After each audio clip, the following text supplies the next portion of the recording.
Hello tout le monde, aujourd'hui je vais vous montrer un piège que beaucoup de joueurs d'italienne et de 4 cavaliers se prennent. Il faut vraiment connaître ça. Allez, c'est parti. Ok, on joue contre un anglais qui est 1400 à peu près.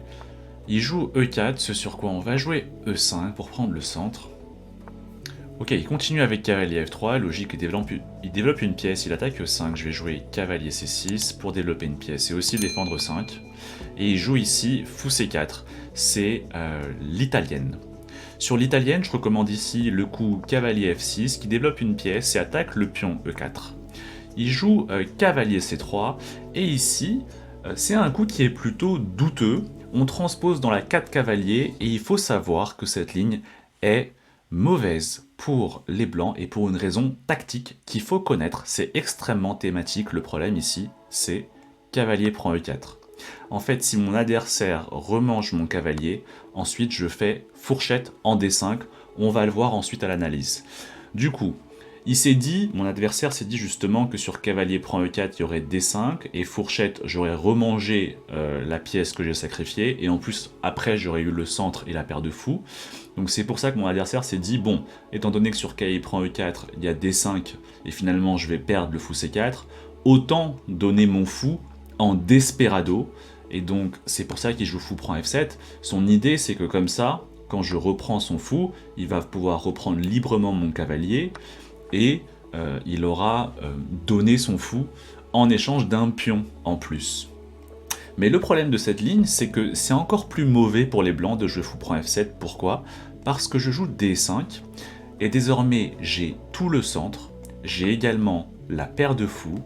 Alors on peut se dire peut-être que le roi noir est faible, mais le problème c'est qu'il n'est pas réellement faible, il va venir en sécurité en G8, et la faiblesse d'un roi n'est pas uniquement liée au seul fait de est-ce qu'il y a des petits pions qui protègent le roi. Il faut aussi que concrètement l'adversaire ait des pièces pour venir attaquer notre roi, ce qui n'est pas vraiment le cas ici. Alors certes, il a un petit échec, mais je viens tranquillement en G8, et déjà là, c'est un gros problème pour lui. Le cavalier G5 est attaqué par la dame D8, ce cavalier G5 est défendu par le cavalier E4, mais le cavalier E4, le problème c'est que lui-même est attaqué par le pion D5. Donc si ici il avait bougé son cavalier E4, le problème c'est que le cavalier G5 ne serait plus défendu et il y aurait dame prend G5. Donc c'est pour cela que mon adversaire continue ici plutôt avec dame H5, qui est un coup plutôt malin, parce que du coup, si je mange le cavalier E4, il y a dame F7 échec et mat. Ça, il faut faire attention. Mais le problème c'est que j'ai plusieurs moyens de parer ça. J'imagine déjà, G6 a l'air intéressant. G6 intermédiaire, j'attaque la dame. La dame doit ensuite bouger. Elle va probablement bouger en F3 pour menacer à nouveau l'échec et mat en F7. Du coup, j'aurai toujours pas le temps de prendre en E4. Mais peut-être que sur G6, dame F3, je peux tranquillement jouer quelque chose comme dame E7 pour empêcher le mat en F7. Et après, le cavalier E4 doit bouger, et potentiellement, je vais remanger le cavalier G5. J'ai l'impression que ça marche. Ouais, je pense qu'on peut y aller pour ça. Ok, je joue G6. Donc voilà, il n'y a plus dame F7 échec et mat. Donc la dame doit rebouger. J'imagine en F3 pour menacer dame F7 à nouveau. Ok, bien joué de la part de mon adversaire. Du coup, il menace encore une fois dame F7, ce qui me donne pas l'opportunité de prendre son cavalier en E4. Il faut que je pars du coup dame F7. J'ai pas 36 000 façons d'empêcher dame F7. Je pense que je dois jouer dame E7. Alors dame E7, ce qu'il faut vérifier, c'est cavalier F6 échec. Mais après roi G7, j'ai l'impression qu'il n'y a plus rien pour lui. Donc on va jouer dame E7. Et là, mon adversaire, il a un vrai problème. Le cavalier E4, il est attaqué par le pion D5. Et si le cavalier E4 bouge, le problème c'est que cavalier G5 n'est plus défendu, et donc il y aurait dame prend G5 qui gagne une pièce. Ok, il joue cavalier F6. Donc c'est un moyen intéressant, parce qu'il fait échec intermédiaire, donc en plus il bouge la voie de la dame E7 sur le cavalier G5, donc c'est un moyen indirect de défendre le cavalier G5. Mais le problème c'est que après roi G7, j'ai l'impression qu'il a du mal à défendre ce cavalier F6, je l'attaque 2 fois avec mon roi et ma dame, c'est défendu qu'une fois. Et le problème c'est que le cavalier manque de cases. Il peut pas aller en E4, parce qu'il y a le pion prend, S'il va en D5, le problème c'est que j'ai du coup dame prend G5 et je gagne une pièce. Si le cavalier bouge en G4, même problème, dame prend G5 et je gagne une pièce. Ok, du coup il joue cavalier prend D5, en raison du cavalier F6 qui était attaqué, mais le problème, voilà, désormais c'est que le cavalier G5 est en l'air, donc je peux juste le manger. Dame prend G5. Ok, il joue D3, donc c'est intéressant, il vient rajouter un pion au niveau du centre, et en plus ça ouvre la voie du fou C1 qui du coup attaque la dame G5. Donc il faut que je bouge ma dame, et je vais la déplacer, je pense, probablement en D8. Ce qui permet du coup de défendre le pion C7 qui était attaqué par le cavalier D5. En même temps, je garde un œil sur la case F6 qui est important pour éviter les pénétrations avec dame F6 échec. Et au prochain coup, éventuellement, je menace fou E6, ce qui va forcer ensuite le cavalier D5 à partir. Le cavalier D5 qui est assez fort, très actif au centre. Très souvent dans cette ligne, avec les noirs, quand les blancs font ce desperado qu'on a vu avec fou prend F7, finalement les noirs vont faire un petit rock de façon artisanale, on appelle ça un rock à la main. Souvent le fou F8 va sortir, et puis la tour va finalement aller en F8, et le roi pourra revenir en G8, ça fera comme la forme d'un petit rock classique, c'est juste qu'on l'aura fait de façon manuelle. Ok, donc il joue cavalier E3, ce qui remet son cavalier sur une position plus solide, mais qui est aussi un peu plus passive. Donc comme je vous l'ai dit ici, je vais faire le rock à la main. Donc je vais développer le fou F8, je vais le mettre peut-être en D6. Ou en C5, qui est peut-être un peu plus actif. Mettons-le en C5. Prochain coup, ce serait tour F8, justement pour activer la tour H8. Et ensuite, comme ça, le roi pourra revenir éventuellement plus tard en G8, et j'aurai comme formé un petit roc. Ok, petit roc, donc c'est assez logique, il met son roi en sécurité, donc comme je vous l'ai dit, j'enchaîne avec tour F8. Et désormais, mon roi qui est pleinement en sécurité. On a presque l'impression que j'ai fait petit roc. Donc ça, c'est une méthode assez importante à connaître. Souvent, votre adversaire va sacrifier du matériel pour déroquer votre roi, et du coup, on peut avoir l'impression que notre roi est en danger, mais souvent, il suffit de 2-3 coups, et finalement, vous faites tour F8, roi G8, et c'est comme si vous avez fait petit roc, et vous restez avec une pièce de plus. Donc, méthode de défense assez classique à connaître, faire le roc à la main. D'ailleurs, j'ai fait une petite vidéo sur la partie mythique de Firouzja au championnat d'Europe des Nations, où il a fait un petit roc à la main. Je vous mets le lien juste au-dessus. Et nous, on continue cette partie.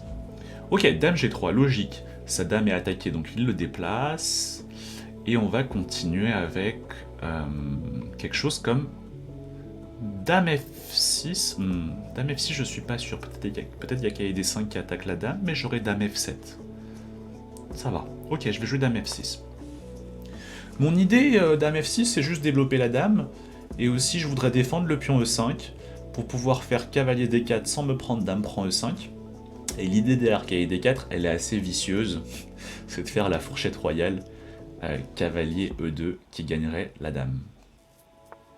Ok, cavalier D5, donc ça c'était prévu, donc je joue juste dame F7, ce qui me permet d'attaquer le cavalier, en même temps je défends le pion C7 qui attaquait le cavalier D5. Ok, il revient en E3, un peu poussif quand même. Comment on pourrait continuer? Je pense que je vais tout simplement continuer avec peut-être fou D6. Encore une fois, je défends mon pion E5.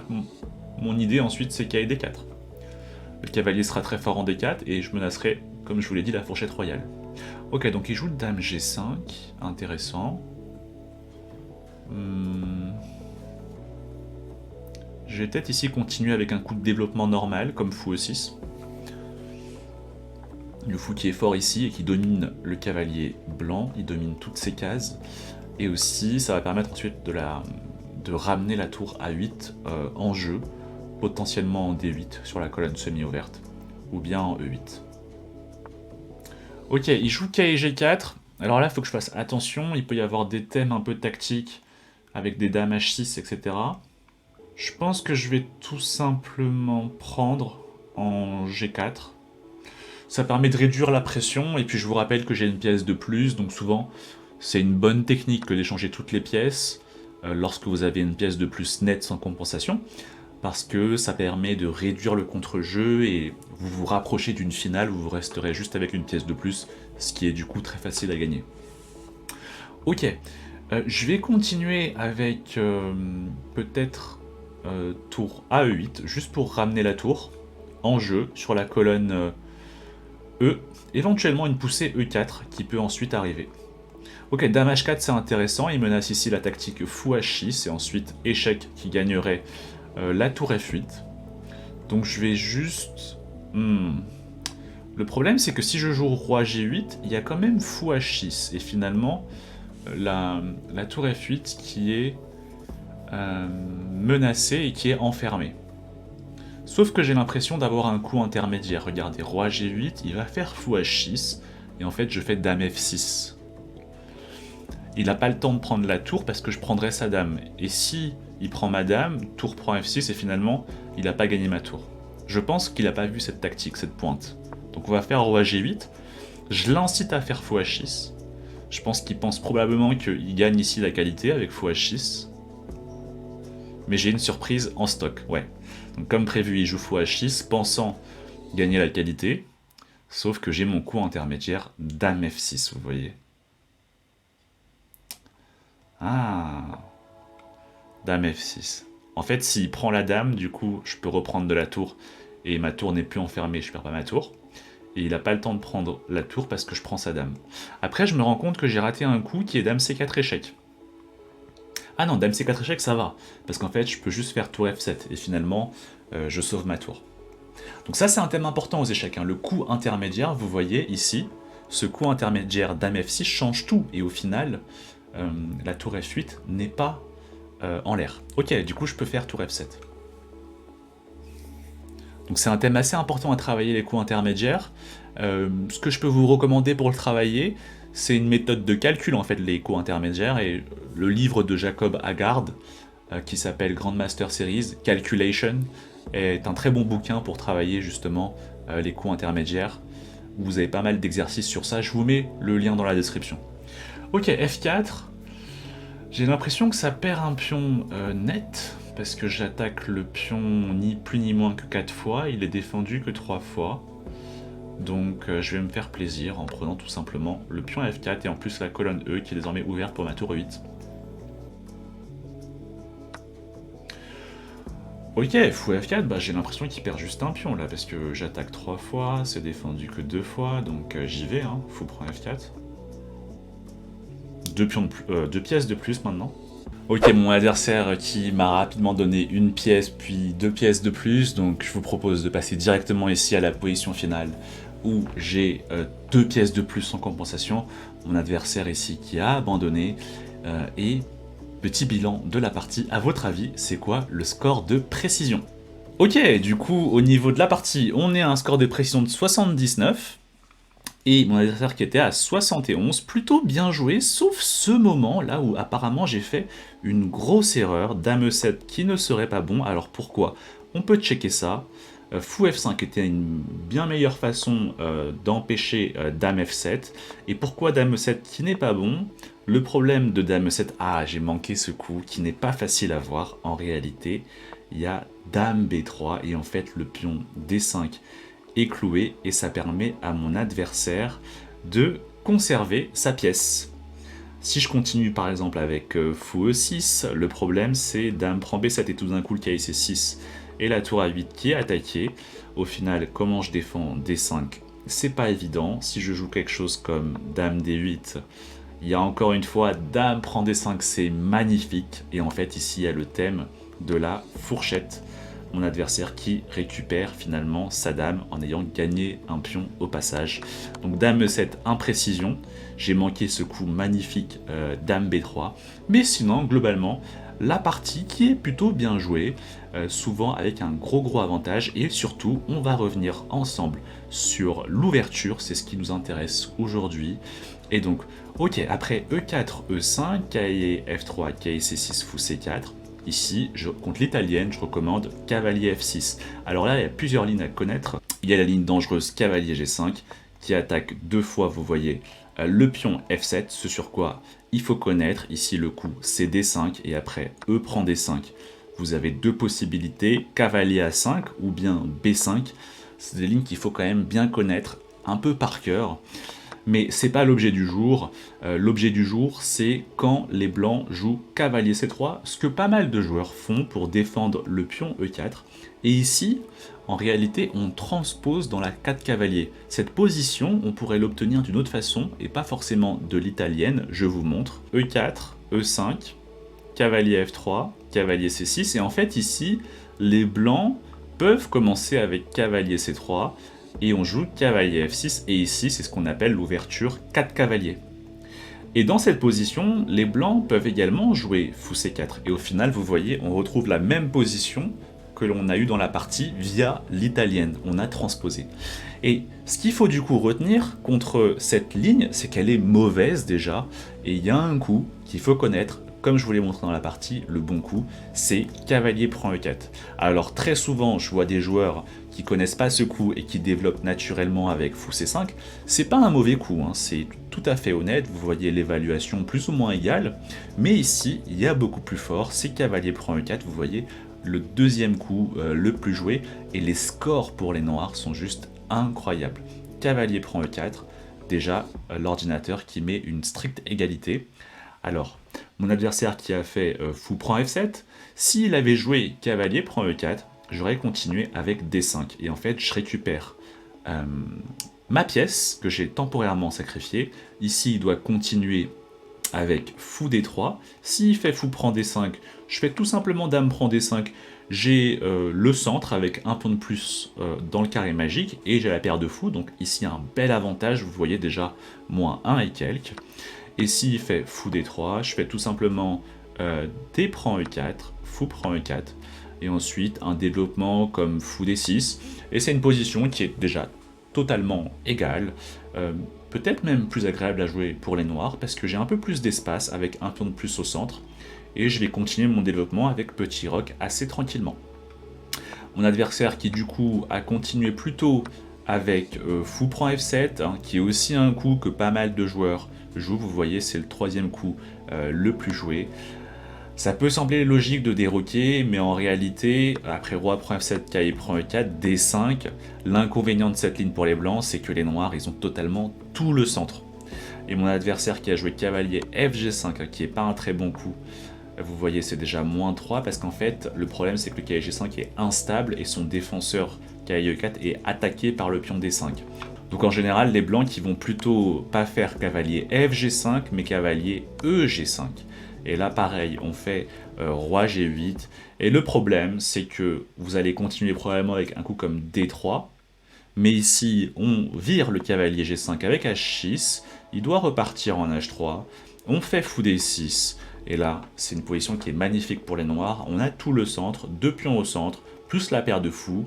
Si les blancs continuent logiquement avec petit roc par exemple, pour mettre le roi en sécurité, là il y a le fameux roc à la main que je peux vous montrer, l'ordinateur qui apprécie aussi ce coup, vous voyez roi H7 qui apparaît ici.